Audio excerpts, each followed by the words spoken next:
साथियों जय हिंद। साथियों आज हम अपने current affair daily current affairs के 4 नवंबर के क्वेश्चंस को डिस्कस करेंगे। ये हमारी सीरीज बहुत इंपॉर्टेंट साथियों, डेली मॉर्निंग की 10 मिनट आप मेरे साथ बने रहिए और आपको डेली जो छात्र हित में जितने कंपटीशन में आने वाले क्वेश्चंस हैं हम उन्हीं को लाते हैं। तो ये बहुत इंपॉर्टेंट है, इनका कलेक्शन करते रहिए, आप इनको रिवाइज करते रहें, एक भी करंट अफेयर का क्वेश्चन आपसे नहीं छूटेगा, ये वादा है आपसे। आइए डिस्कस करते हैं साथियों आज के 4 नवंबर के करंट अफेयर्स को। भारत का पहला एकीकृत एक्वा पार्क कहाँ बनेगा? एक्वा पार्क, एक्वा का मतलब आप समझ रहे हैं जलीय जीव, मत्स्य मछली से संबंधित है, तो कहाँ बनेगा?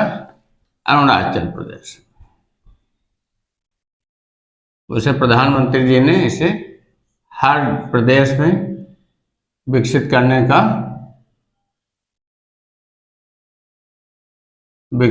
के लिए कहा है, तो पहला कहाँ बनेगा? अरुणाचल प्रदेश में। किस योजना के अंतर्गत है? प्रधानमंत्री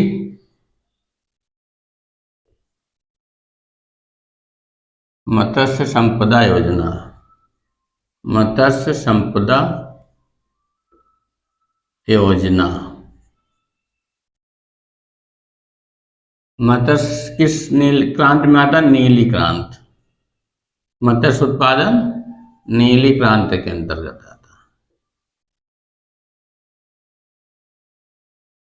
तो ये योजना 2020 में लागू हुई थी, मई 2020। इसका बजट कितना था? 20,050 करोड़। बहुत बड़ी योजना, बहुत बड़ी निवेश के साथ योजना शुरू। अगला क्वेश्चन है विजिलेंट स्टार अभ्यास किसके द्वारा शुरू किया गया है? तो इंपॉर्टेंट है एग्जाम में आने के लिए। ये दक्षिण कोरिया और अमेरिका की वायुसेना द्वारा दक्षिण कोरिया में शुरू हुआ। दक्षिण कोरिया में इसके बिटवीन दक्षिण कोरिया और यूएसए, दक्षिण कोरिया और अमेरिका के मध्य और यूएसए की वायुसेना के मध्य। इसमें करीब 300 एयरक्राफ्ट भाग ले रहे हैं। 300 एयरक्राफ्ट।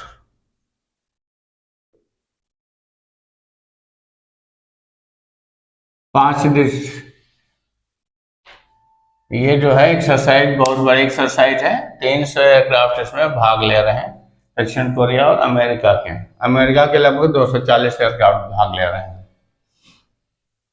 किस देश के पूर्व प्रधानमंत्री पर जानलेवा हमला हुआ? अभी कल किस पे हमला हुआ है? पाकिस्तान के पूर्व प्रधानमंत्री कौन? इमरान खान। पाकिस्तान। देश दुनिया की खबर बहुत आवश्यक है, ये क्वेश्चन आते हैं। पाकिस्तान, ये तो सुर्खियों में ही है इमरान खान जी, तो इससे रिलेटेड क्वेश्चन आना है। अभी इनकी सदस्यता रद्द की गई थी। पाकिस्तान के कौन? इमरान खान। इमरान खान। पैरों में 3-4 गोलियां इनके लगी, बाल बचे हैं, एक की मृत्यु हो गई और कई घायल हो गए गोली फायरिंग में। इनकी कौन सी पार्टी है? तहरीक इंसाफ।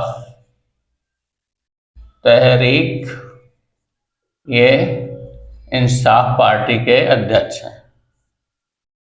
इंसाफ पार्टी के अध्यक्ष और पूर्व प्रधानमंत्री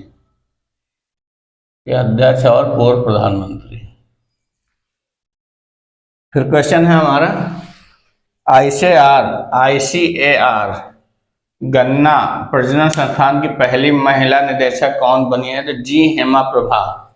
डॉक्टर जी हेमा प्रभा। नाम थोड़ा अजीब है, डॉक्टर जी हेमा प्रभा। इनका बहुत योगदान रहा है गन्ना प्रजनन संस्थान प्रजनन में इन्होंने 27 गन्ने की किस्में विकसित की हैं। बहुत बड़ा अनुभव है इनको।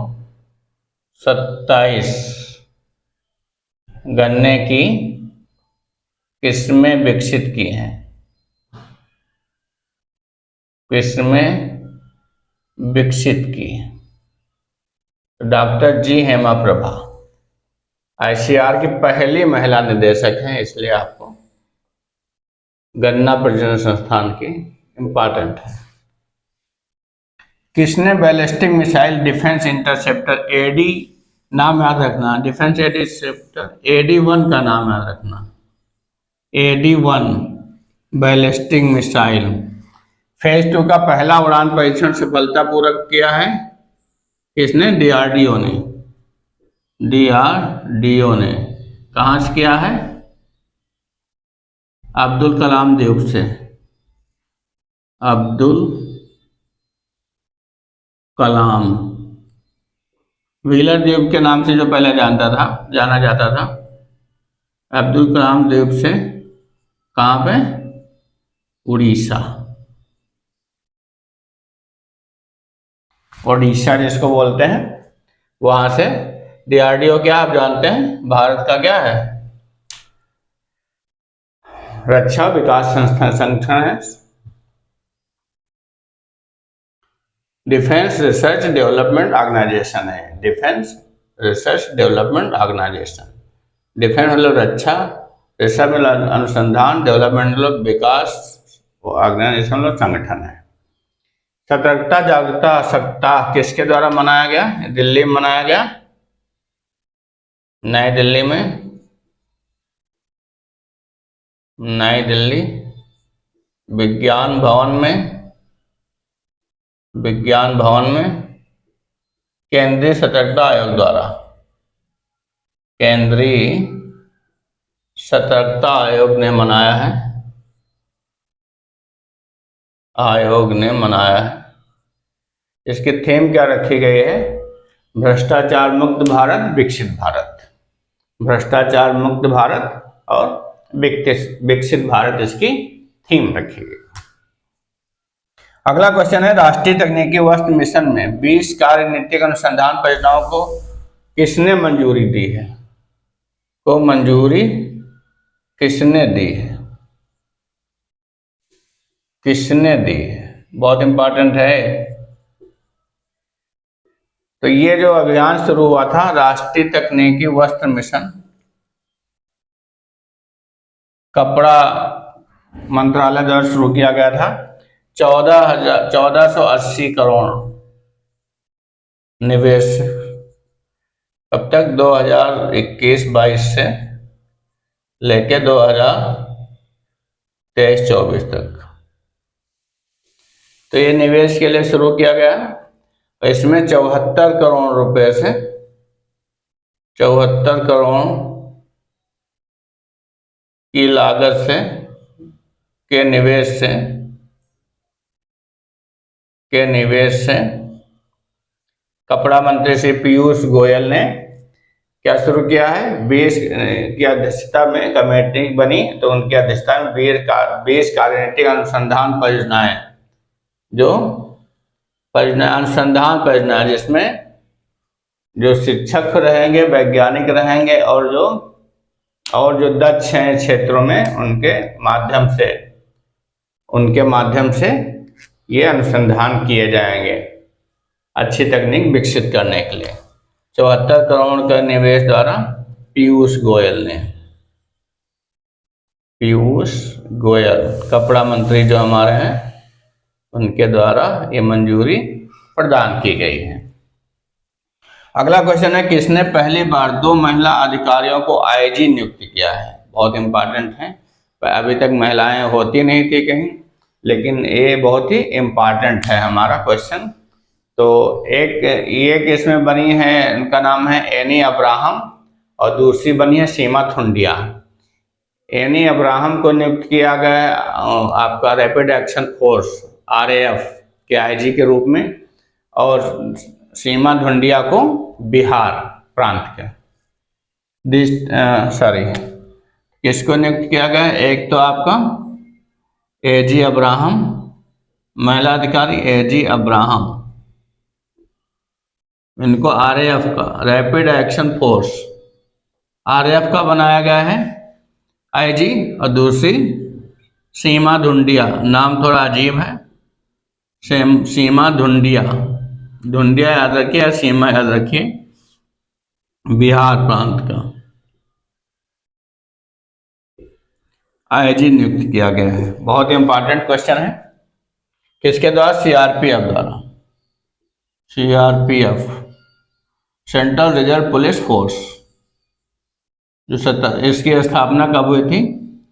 20 दिसंबर 1949 स्थापना हुई थी।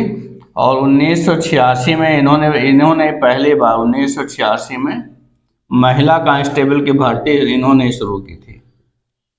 महिला कांस्टेबल की भर्ती सीआरपीएफ में 1986 में पहली बार देश में इन्होंने शुरू किया था। और इस समय वर्तमान में लगभग 6000 महिला कांस्टेबल सीआरपीएफ में कार्यरत हैं। अच्छी बात है, बढ़ चढ़कर योगदान होना चाहिए। देश के विकास में जितना महिलाओं का हक है उनका भी देश उतना ही और पुरुषों का भी उतना है, तो बराबर का हक होना चाहिए। और महिलाएं हर क्षेत्र में अब आगे बराबर की फाइट लड़के आगे भी हो रही हैं। ये देश के विकास के लिए स्वर्णिम अवसर है और बहुत अच्छी बात है। अगला क्वेश्चन है, डिजिटल जीवन प्रमाण पत्र जमा करने हेतु किसने राष्ट्रव्यापी अभियान शुरू किया है? तो ये शुरू किया है हमारे केंद्रीय मंत्री जितेंद्र सिंह ने। केंद्रीय मंत्री जितेंद्र सिंह ने।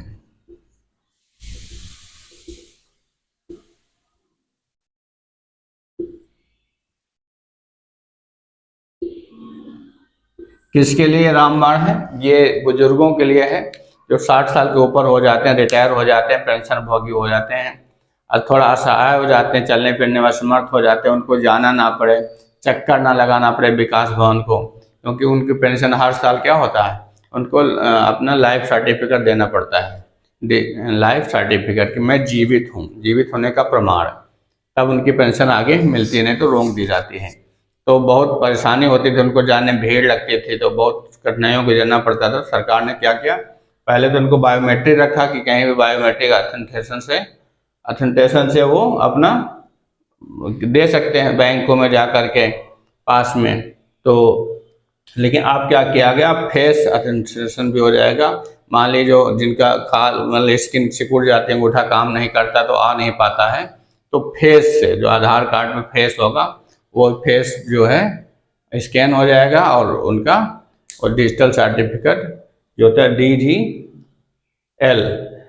डीएलसी जमा हो जाएगा। डीएलसी मतलब डिजिटल लाइफ सर्टिफिकेट, और उनको दौड़ना नहीं पड़ेगा, घर बैठे उनको सुविधा उपलब्ध हो जाएगी और बहुत सी परेशानियों से बच जाएंगे। किस देश के पूर्व प्रधानमंत्री पुनः सत्ता पर काबिज होने जा रहे हैं? तो बहुत क्या, कौन? बेंजामिन नेतान्याहू, इजराइल के प्रधानमंत्री। कौन? बेंजामिन